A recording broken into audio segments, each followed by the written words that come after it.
Many people, often those who would never admit it, enjoy privately, take to heart, say to themselves, read alone. But there are very few places in our culture where we come together around poetry. And a poem is held up in the light of the community, and we see what it means to us collectively. It's an incredible honor for a poet to see his or her audience.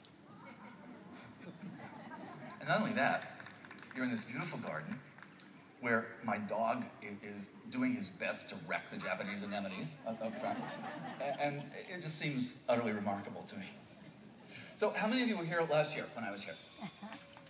We kept, the sky looks a little different. Yes, nothing, it's not going to change, except it's going to beautifully darken around us. I want to begin with a poem of Walt Whitman's. 157 years ago, Whitman walked across Brooklyn Heights into the office of a printer there, a sheaf of a manuscript under his arm. The printers who ran the office were his friends, two brothers, and together the three of them set in type a manuscript of which they produced in the neighborhood of 250 copies. Whitman wrote a preface to his book in which he said, "The proof of a poet is the way he is embraced by his country." I'm paraphrasing that slightly. And he sold a good 20 copies of his book in a downtown phrenologist shop. And the book received 5 reviews, 7 reviews, most of which he wrote himself. And a year later, he produced the second edition. And he revised the preface, and in it he wrote, "The proof of a poet lies in the way he will someday be taken to the heart of his country." And he was right. So I invite you to look beneath your feet. A child said, "What is the grass?" fetching it to me with full hands. How could I answer the child? I do not know what it is, any more than he.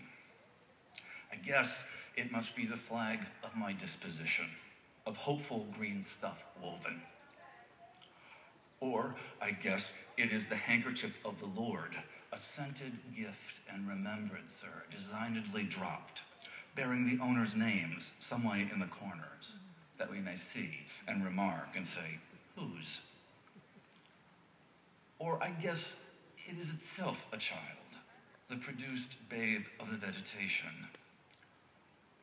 Or I guess it is a uniform hieroglyphic, and it means sprouting alike in broad zones and narrow zones, growing among black folks as among white, Canuck, Tuckahoe, Congressman, Cuff. I give them the same. I receive them the same. And now it seems to me the beautiful uncut hair of graves. Tenderly will I use you, curling grass. It may be you transpire from the breasts of young men. It may be if I had known them, I would have loved them. It may be you are from old people and from women and from offspring taken soon out of their mother's laps. And here you are the mother's laps. This grass is very dark to be from the white heads of old mothers, darker than the colorless beards of old men, dark to come from under the faint red roofs of mouths. Oh, I perceive, after all, so many uttering tongues, and I perceive they do not come from the roofs of mouths for nothing. I wish I could translate the hints about the dead young men and women, and the hints about old men and mothers, and the offspring taken soon out of their laps. What do you think has become of the young and old men? And what do you think has become of the women and children? They are alive and well somewhere.